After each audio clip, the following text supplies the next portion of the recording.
ஞானியின் தினசரி வாழ்க்கை ஞானிகளின் வாழ்க்கையின் வேறுபட்டதாக காணவில்லையே. ஓ, அப்படி சொல்றீங்கன்னா ஞானிகள்ல பல பேரோட நான் பார்க்கிறேன். அவர்களுடைய டெய்லி ஆக்டிவிட்டிஸை பார்க்கும் பொழுது அஞ்ஞானிகளுக்கும் அவங்க வாழ்றதுக்கும் ஞானிகளோடு வாழ்றதுக்கும் பெருசா வித்தியாசத்தை நான் ஒன்றும் பார்க்கலையே. அஞ்ஞானிகளை போலதான் ஞானிகளும் அவங்களும் டெய்லி சாப்பிட்றாங்க, தூங்குறாங்க, எந்திரிக்கிறாங்க, எல்லா வேலையும் செஞ்சுக்கிட்டு இருக்காங்க. அப்புறம் எதுக்கு ஞானிகளும் ஒரு பெரிய வித்தியாசத்தை காட்டி அவங்கள ஏதோ பெருசா நீங்க கடவுள் போல யோசிச்சுட்டு எல்லாம் எதுக்கு இருக்கணுன்ற மாதிரியான ஒரு கேள்வி. நான் பாக்குறபடி எல்லாரும் எல்லா ஹியூமன் பீயிங் மாதிரி தானே இருக்கிறாங்க. எல்லாரும் எதோ ஆக்டிவிட்டிஸ் தான் எல்லா மாதிரி பண்ணிட்டு இருக்காங்க. இவருக்கும் உடம்புல ஏதாவது பிரச்சனை வந்தா வருது, எல்லாரும் தான் நடக்குது. இதுல என்ன பெருசா வேறுபடுத்தி சொல்ல வேண்டியது இருக்குது? நான் எந்த வேறுபாட்டையும் பார்க்கலையே அப்படிங்கிறாரு பகவான். சொல்றாரு, வெளியே வேற்றுமை ஒன்றும் காணப்படாது என்பது உண்மை. வெளியே பார்த்தேன்னா எந்த வேற்றுமையும் தெரியாதுப்பா உனக்கு. உன்ன மாதிரியே தான் அவங்களுக்கும் உடம்பு இருக்கு, உன்ன மாதிரியே தான் அவங்களுக்கும் எலும்பு, மஜ்ஜை, மாமிசம் எல்லாம் இருக்குது. உடம்புல ஏதாவது கோளாறு வந்தா அவங்களுக்கும் வரலாம். இல்ல என்ன ஆயிடுச்சுன்னா, நிறைய புராணங்கள்லயும் சரி, பல காலத்துல இப்ப நவீன காலத்துல வந்த பல அந்த குருமார்கள் என்ன பண்ணிட்டாங்க, ஞானிகளை ரொம்ப ஒரு எக்ஸ்ட்ராடினரி பீயிங்கா காட்ட ஆரம்பிச்சுட்டாங்க. அதை அந்த ஒரு ஐடியா வச்சிருந்தீங்கன்னா அதை பிரேக் பண்ணுங்க. புரியுதுங்களா?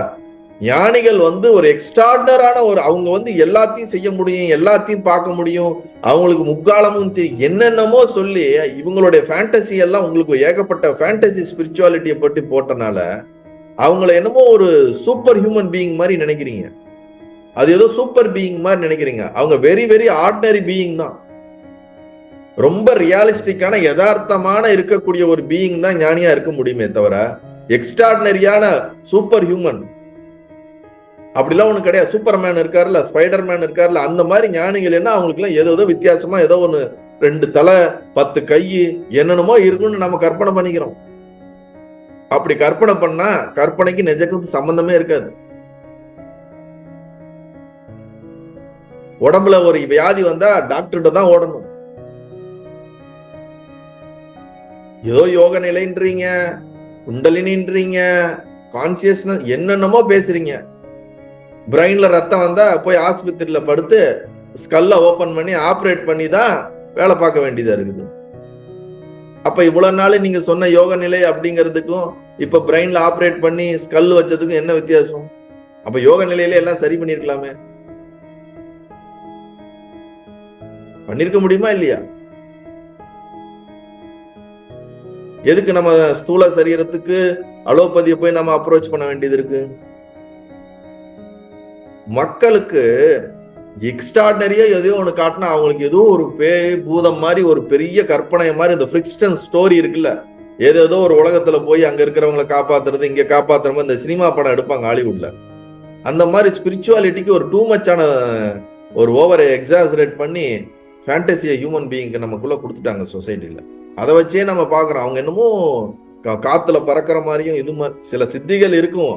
அது அவங்க பண்ணிருக்க பயிற்சிக்கு ஏற்ற மாதிரி இருக்கும், அவங்களுடைய பிராரத்த கர்மத்துக்கு மாதிரி இருக்கும். எங்கேயாவது ஒரு சில பேருக்கு அந்த மாதிரி சித்திகள் இருக்கும். எல்லாருக்கும் அதே மாதிரி இருக்கும்னு நம்ம நினைச்சோம்னா நம்மளுடைய முட்டாள்தனம் அது.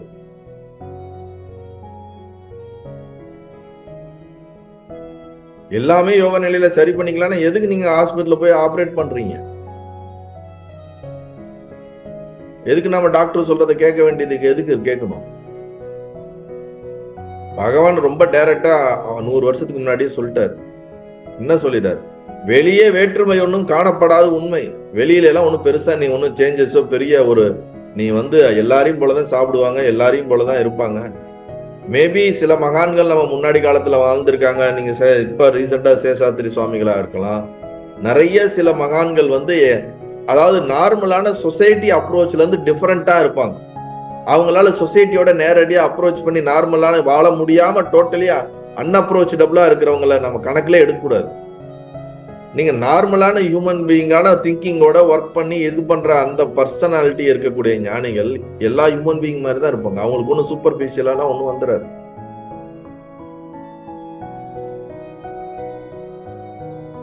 அவ்வளோ பெரிய ராமச்சந்திர மூர்த்தி சீதையை மீட்பதற்கு வானர கூட்டங்களோட கஷ்டப்பட்டு நடந்து கடலை கடந்து அங்க போய் சண்டை போட வேண்டியதா இருந்துச்சு.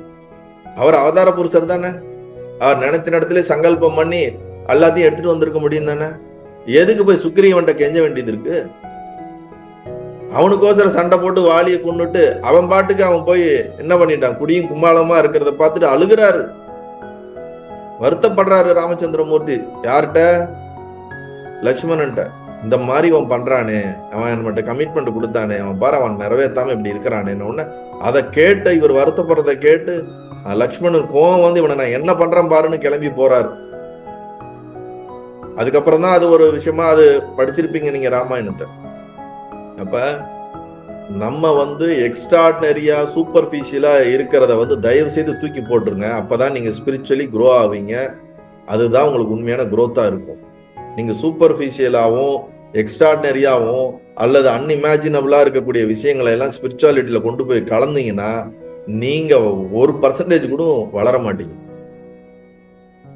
இன்னைக்கு சாதகர்களுக்கு இருக்கக்கூடிய பிரச்சனை, ஆன்மீகத்துல இருக்கக்கூடிய பிரச்சனைய ரியாலிட்டியோட இமேஜினரி விஷயத்தையும் கலந்து ரெண்டையும் கலந்த ஒரு கலவையா ஸ்பிரிச்சுவாலிட்டி ஆயிடுச்சு. அதனாலேயே ரொம்ப பேசிக்கா இருக்க ஒரு விஷயத்த சொன்னாலே இப்படிலாம் இருக்காது, எங்களுக்கு எக்ஸ்ட்ராடனரியா சொன்னாதான் சரியா இருக்கும்னு ஏத்துக்க ஆரம்பிச்சிட்டாங்க. அதனாலே என்ன பண்ணிட்டாங்க பல குருமார்கள், இஷ்டத்துக்கு எதையோ வாய்க்கு வந்ததை விடுற வேண்டியது. அது நிஜமா இல்லையான்னு கூட நமக்கு வெரிஃபை பண்ண தெரியாது.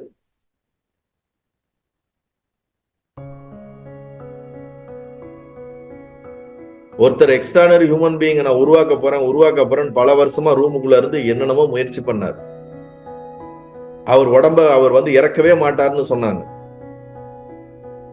ஆனா கடைசியில அவர் உடம்பு இறந்துருச்சு. அவங்க சுத்தி இருந்தவங்களால அதை அக்செப்டே பண்ண முடியல. எப்படி இது இறக்கவே முடியாது, இல்ல அவர் திருப்பி வருவார் உடம்புக்குள்ள அப்படின்னு வார கணக்கா அந்த உடம்ப வச்சுட்டு உட்கார்ந்து இருந்தாங்க. உடம்பு என்ன ஆச்சு, டீஇன்டகிரேட் ஆயிட்டே போகுது. சுத்தி இருந்த சீடர்களால நம்ப முடியல. இல்ல அவரு டீஇன்டகிரேட்டே ஆகாது, அவர் திருப்பி சூப்பர் ஹியூமன் பீயிங்கா வந்துருவார் இந்த உடம்புக்கு, அவர் பெரிய ஒரு மகாத்மா அப்படின்னாங்க. மகாத்மாவா இருந்தாலும் உடம்பை விட்டு போனதுக்கு அப்புறம் இந்த உடம்பு கொஞ்ச நாள்ல டீஇன்டகிரேட் ஆகுங்கிறது தானே உண்மை. ஆனா அவங்க திருப்பி வருவாங்கன்னு பார்த்தாங்க, வரவே இல்லை. 5 நாள் பார்த்தாங்க, இதுக்கு மேல விட்டா ரொம்ப தப்பா போயிடும்னு அது வரைக்கும் உலகத்துக்கே சொல்லல அவங்க. அதுக்கப்புறம் தான் உலகத்துக்கே சொன்னாங்க இந்த மாதிரி. அவரு நம்ம சொன்ன உடனே யாராலையுமே நம்ப முடியல. அவரு போவே மாட்டாரு, அவருக்கு உடம்ப விடுறதுங்கிற ஒன்னே கிடையாது, அவரு பெரிய பிரம்ம ஞானியாச்சு. அவர் எல்லா உடம்ப விடுறதுங்கிறது இல்லாம உடம்புலே இருக்கிறதுக்கு தானே அவர் சாதனை பண்ணி ரெடி ஆனாருன்னாங்க. பார்த்தா அவர் உடம்ப விட்டு போயிட்டாரு. நான் பேர் சொல்ல விரும்பல யாருன்னு. இன்னைக்கு உலகத்துல மிகப்பெரிய ஒரு சாம்ராஜ்யமா இருக்குது அந்த இது. அதுக்கு அடுத்து இருந்தவங்க அதே மாதிரி ட்ரை பண்ணாங்க, அவங்களுக்கும் இதே கதை தான் நடந்தது. ஆனா இன்னைக்கு அதை நம்ம சொன்னோம்னா கான்ட்ரவர்சி ஆகும். அப்ப சூப்பர்ஃபிஷியலா இருக்கிற விஷயத்தெல்லாம் ஸ்பிரிச்சுவாலிட்டில இருந்து ஒதுக்கி வச்சுட்டு நேரடியா இருக்கிற ரியாலிட்டியை அப்ரோச் பண்ணாதான் நமக்கு குரோத். இங்க அததான் சொல்றாரு, வெளியே வேற்றுமை ஒன்றும் காணப்படாதது என்பது உண்மையே, ஆனால் ஞானி உலகத்தை தன்னினும் அந்நியமாக காணான். வெளியில அவங்களுக்கு வித்தியாசம் தெரியாது, ஆனா உலகத்தை பொறுத்த வரைக்கும் ஞானி அவன்கிட்ட இருந்து வேறான ஒண்ணு அவன் பார்க்க மாட்டான். அப்படின்னா என்ன அர்த்தம்னா, அவன் கான்சியஸ்னஸ் தன்னை ரியலைஸ் பண்ணிட்டான். கான்சியஸ்னஸ் இருந்தாதான் விழிப்பு ஜாக்கிர சொப்பனங்கிற அந்த ஒரு விஷயமே நடக்க முடியும். அப்படி நடக்கிறதுனாலே அது என்ன பேஸ் பண்ணி தான் அது இருக்க முடியும். அப்ப என்னை விட தனியா அது கிடையாது. காணல் நீருங்கிறது என்னால பார்க்கப்படுகிறது போல இந்த ஜாக்கிர சொப்பன சுசுப்தி என்னால பார்க்கப்படுகிற ஒரு விஷயம். நானே இல்லாட்டினா இந்த பார்க்கப்படக்கூடிய விஷயம் கிடையாது என்பதை உணர்ந்து தனக்கு வேறானதாக அவன் நினைக்க மாட்டான். தனக்கு அயலேதும் இல்லாத பரிபூரணமாய் தன்னை உணர்ந்து லேசமின்றி ஆனந்தமாய் இருப்பான். அப்ப இந்த உலகமோ இல்ல பார்க்கப்படுகிறதோ காட்சிகளோ மனதோ எதுவுமே தனக்குல இருந்து வேறானது கிடையாதுங்கிறத புரிஞ்சதுனால அவனுக்குள்ள சஞ்சலமோ கிளேசனா துக்கமோ எதுவும் இல்லாம அவன் ஆனந்தமா இருப்பான். எங்க உள்ளுக்குள்ள, வெளியில எல்லாருக்கும் அப்படிதான் தெரியும், உள்ளுக்குள்ள அவனுக்கு தெரியும் அப்படிங்கிறாங்க. அஞ்ஞானியோ தன்னையும் உலகினும் வேறுபட்டதோர் அற்ப ஜீவனாக கருதி குறை உணர்ச்சியுடன் துக்கப்பட்டு கொண்டே இருக்கிறான். அஞ்ஞானிக்கு என்ன பிரச்சனைனா, இந்த உலகம் வேற நான் வேற, என்னோட சுத்தி இருக்கிறவங்க எல்லாம் வேற நான் வேற, எல்லாத்துலயும் வேறுபாடோட பார்த்துக்கிட்டே இருக்கிறதுனால உணர்வால அவனுக்கு துக்கம் மிஞ்சிக்கிட்டே இருக்குது, அவனுக்கு கிளேசம் இருந்துகிட்டே இருக்குது. அப்ப ஞானிக்கும் அஞ்ஞானிக்கும் என்ன வித்தியாசம்னா, உள்ளுக்குள்ளே அவன் தன்னையும் தன்னை சுற்றி இருக்க அனைத்தையும் எவ்வாறு உணர்கிறான், அதை பொறுத்துதான் 2 பேருக்கும் வித்தியாசத்தை உணர முடியுமே தவிர, வெளியில அவங்க என்ன ட்ரெஸ் பண்றாங்க, அவங்க கிரகஸ்தனா, பிரம்மச்சாரியா, சன்னியாசியா, ஆணா, பெண்ணா, ஊமையா, அல்லது பேசக்கூடியவர்களா, எந்த ஒரு 3ஆம் பாலினத்தவரா, எதை வச்சு கண்டுபிடிக்க முடியாது. எதை வச்சு நம்ம அவங்கள என்ன பண்ண முடியாது, வித்தியாசத்தை பெருசா அறிய முடியாது. அவர்கள் உள்ளுக்குள்ள தன்னையும் தன்னால் பார்க்கப்படுகின்ற அனைத்தையும் எவ்வாறு அவர்கள் உணர்கின்றார்களோ அதை பொறுத்து தான் அது அவர் ஞானியா அஞ்ஞானி. அவர் உணர்கிறது மற்றவங்களுக்கு எப்படி தெரியும்? தெரியாது. அது அவருடைய சுய அனுபவம். அவரா சொல்லாதான் மற்றவங்களுக்கு தெரியும், இல்லாட்டி தெரியாது. இன்னைக்கு ரமணர் இவ்வளவு தூரம் கேள்வி கேட்கும்போது பதில் சொல்றதை வச்சு நாம அறிகிறோம் அவர் ஒரு மிகப்பெரிய ஒரு பிரம்ம ஞானி என்று. இல்லை என்றால் நமக்கு எப்படி தெரியும்? அவர் பாட்டுக்கு மௌனத்திலேயே லைஃப் வரைக்கும் இருந்திருந்தாருன்னா நம்ம ஏதோ பெரிய யோகின்னு நினைச்சிருப்போம், இல்லை ஏதோ ஒன்று நம்ம கற்பனை பண்ணியிருப்போமே தவிர இந்த சத்தியம் நமக்கு தெரிஞ்சிருக்காது. முக்கியமான ஒரு விஷயம் அது. நல்லது.